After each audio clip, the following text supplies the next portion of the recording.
My name's Kavit. Kavit. I'm 34.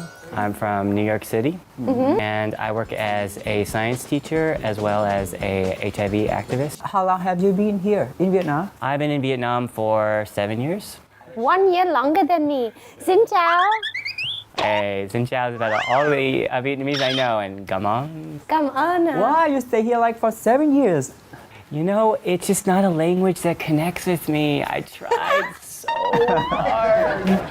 Where did you stay? So for most of my time has been in Saigon, but I was in Haiphong for a little while. Hải Phòng. Why do you choose Vietnam to leave and start your career? So when I was in university, I had a professor who did work here in Ho Chi Minh City. When I was looking for places to go outside of the United States, I was like, yeah, that's where I want to go. Okay. What do you like the most in Vietnam? Honestly, it's the food from foreigners. Foreigners food? I know that's not a popular opinion, but Vietnam has a really great foodie scene that also some Vietnamese people, chefs, are getting involved in. Yeah. You can get all of the world's food Yeah. in these really cheap places. And I love it. Yeah. International dishes all in one place. Yep. Yeah, that's correct. I also like that there is a sense of hope or promise here. I feel like when I left America, people were sort of feeling like nothing was really gonna happen anymore. They sort of just gave up. And when you come here, the Vietnamese people have a real sort of sense that the promise is still in the future and things can get better. That's how I feel about Vietnam. I feel people in Vietnam are very present, very here and now, and quite hopeful and friendly. Specialty of Vietnamese is the warm heart. Right. Yeah. So I have an example. I lost all of my clothes twice. How did you lose all of your clothes? Did you go partying and Same just question. forgot your clothes? What did you do? It was in a hotel, right? And my clothes got stolen. In Thailand, I felt like they gave me clothes, but they had some sort of you need to do this for me. In Vietnam, the people at my work, they're just here, let me buy you some pants. And I was like, oh. Nice with no reason. Yes. No, I think they have a big reason because he looks so sexy. I get this kind of feeling that you're so handsome but so shy and cute, like a puppy. I'm only shy until you really get to know me. Okay. Then you take your underpants off and you shoot. I'm more of an observer, and then when I get comfortable, Okay, Yeah. I see. Can we talk about your childhood? When did you recognize that you are different from the other boys? When I was in 6th grade, I had a crush on a girl, which I didn't actually know was a crush on a girl. Okay. And then I never had one again. I don't feel anything. I don't know what's happening. And then I was in gym class. Hey, gym class. Do you have a gym class story? No. Nope. I used to be really, really skinny and really small and had huge glasses and bunch of acne.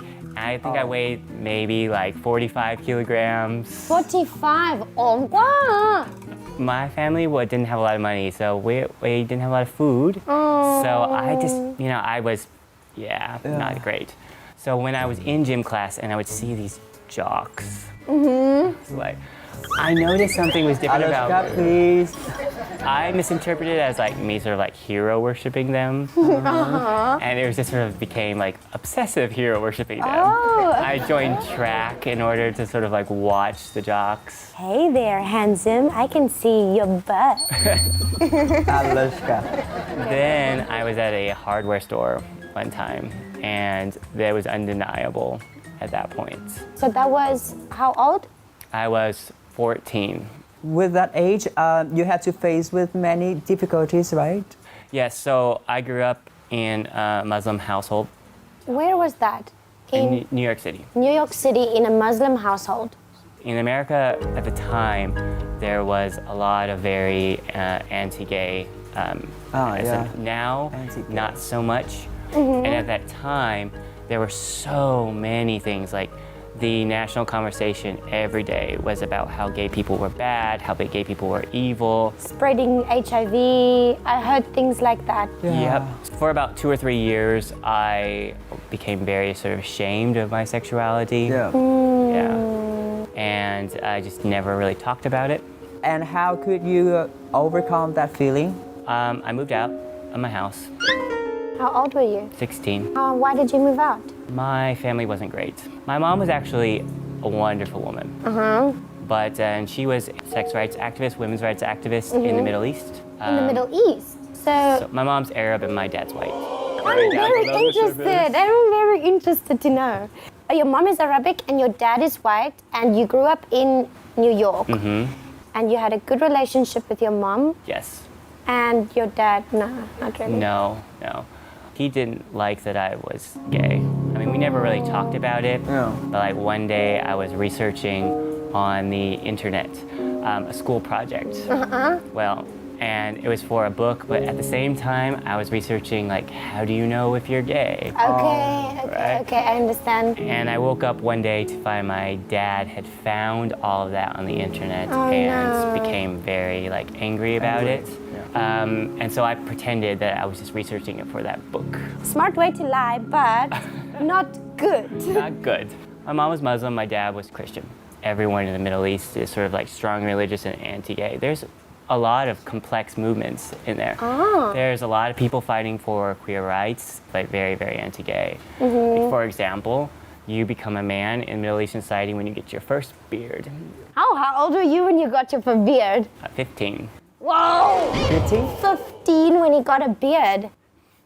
Wow, you must have been the hairiest guy at school. I call it a beard mitzvah. A beard mitzvah is when you become a man. Beard mitzvah. But what ended up making you move out of the house? My family didn't like my education. Where did you study? When we came to the United States, we're sort of the belief that you should become a blue-collar kind of person. Blue-collar like businessman. Well, no, that's white-collar. Oh, sorry. So okay. like the truckers, the mechanics, that kind of stuff. Okay. My dad couldn't read, and I was in gifted and talented programs. He just made it really impossible for me to study, and he made me fail a class in my high school. So I was like, no, I'm not dealing with this. So I moved out, and then soon after, my family died, so. Oh my God, your family died? What happened? They were in a car wreck with my mom, so. All of them. Oh my God, that's terrible. I mean, it's been 17 years. So. And now, do you have any other family members? No, I create my own family. Promise you can be my brother from now on. Okay. Imagine. I'm like speechless. Yeah, I'm also speechless. Like, I can't imagine. How did you get through that? You know, when I was very young, I sort of was very strong about my own identity. I sort of knew who I was. I sort of separated out. But very quickly, I sort of realized that when you're orphaned, you have to be everything for yourself. So I am my cheerleader. I'm the one who motivates me. I'm the one who tells me that I'm being dumb. You having to be strong all the time, you can sometimes be perfectionist towards yourself. Yes. This is something it took me a while to realize when I was watching other families work. Your mom might, be the one who encourages you and tells you, like, you're doing great, Your dad's like, do better. Yeah. Right? Be stronger, do better. Your brother and sister are maybe your confidants, and they sort of there. But I knew that I needed to be all of those people, and I just had to keep going. My approach to life is that you just have to keep walking one step ahead at a time, even if you're walking into a wall. So inspirational, hey? You should be very proud of yourself. That's really so much courage. Like, I can't imagine what I would do if I was in that situation. Me too. And then what happened? Where did you go? I lived with a Saudi businessman in his closet. Saudi businessman in his closet. Well, I mean, New York City's expensive. Whoa!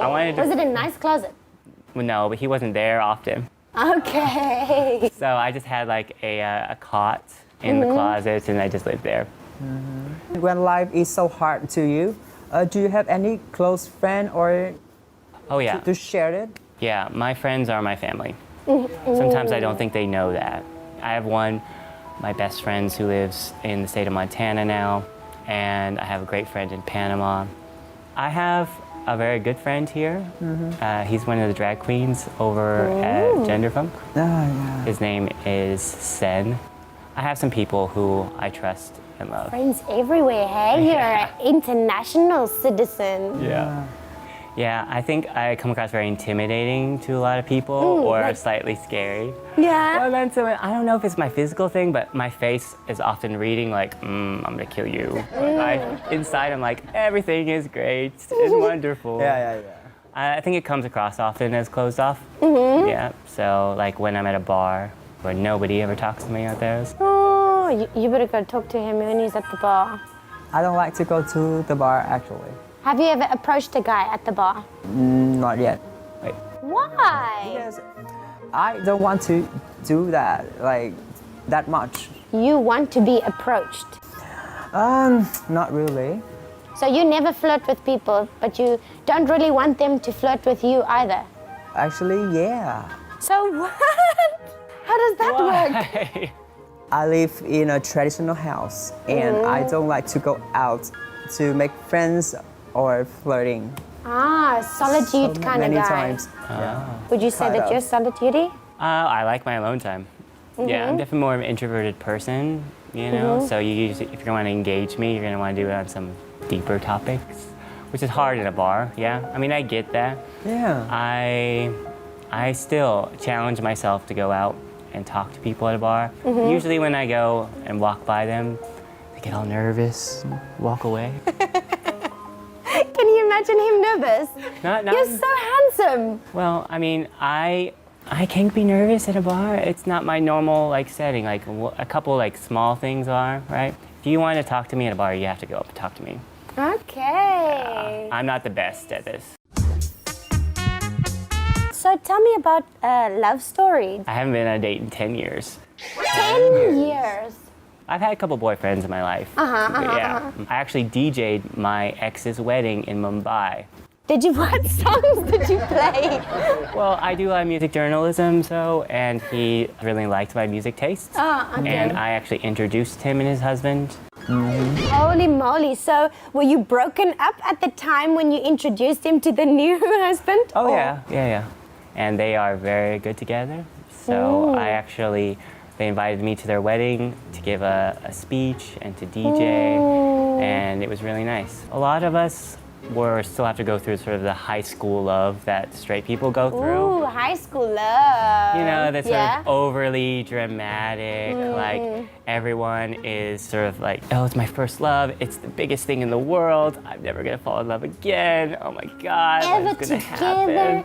you and me, nobody Yes. else, Bonnie and Clyde. Yeah, and so in that there's a lot of jealousy, and there's a lot of like hurt feelings. They don't quite know how to sort of deal with the relationship in that way. But for me, like I've never been jealous. I think that by losing people in my life, I know that I'm just glad to have them around. Like no matter what. The best date I was ever on was, well, most people would consider this a terrible date. I thought it was amazing. So we were supposed to go out to a bar, and he's a graduate student, and Yeah. I was a university student taking. Here in Vietnam? No, in Seattle, where I went to Seattle. university. And he was like, "Oh yeah, we're gonna go out to a bar." And when he picked me up in his car, he's like, "Actually, the Canadian election returns are on tonight. Can we go watch that?" And I was like, "Yes." Yes, please. I had known nothing about the Canadian election system, and he sat down there and explained it to me. And I was like, oh my God, I'm so enamored right now. He made me some food. When I didn't understand something, he showed me a documentary. And I was like, this is amazing. But it was just sort of on the topics that I like. We sort of both had that topics, that same sort of passions, and that sort of building and adding on each other. Yeah. And then you dated? Well, then he actually had to go do some research in France, and I never saw him again. Okay.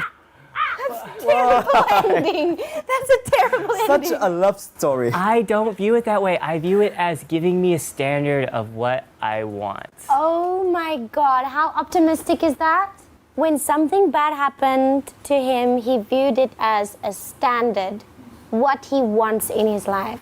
So are you in relationship this time? No.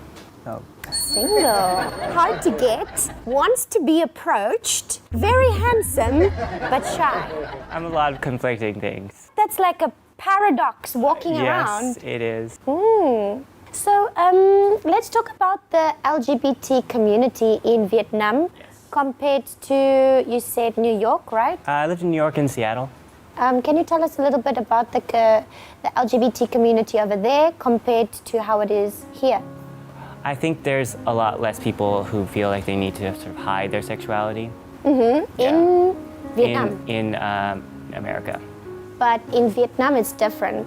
Yeah, so many times I'll meet a Vietnamese guy who is out when he's here.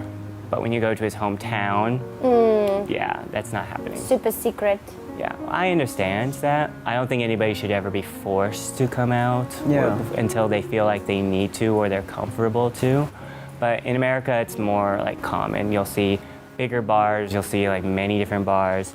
And I think there's just a little bit more awareness about sexual health in sexual America. health within the LGBT community. Yeah, those are your biggest changes.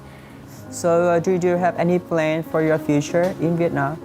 So in my future, for right now, I just want to develop these HIV programs out in there. I like to work with other sort of gay organizations, and I'd like to do something called volunteering. Volunteering? Volunteering? What's that? Do you know queer? Queer, yeah. Volunteer. Volunteer and Volunteer. Oh, I got it. There's a lot of foreigners I know who would love to get involved in this. And last summer during the Pride events, I actually had a small booth that I was trying to get referrals between like foreigners and gay organizations. So I'd like to sort of develop that. Do you have any message that you want to share with the LGBT community? Yeah, the idea that you're gonna come out once is a misconception. I wish I had known that very early, that I have to every day often think about if I'm going to come out. Yeah. I have to do that at my job, I have to do that in everyday situations, and that you get stronger at it each time, but use each time as practice to where you can become more comfortable with it. As a gay person, you come out every single day in every single situation. Yes. Thank you so much for sharing with us.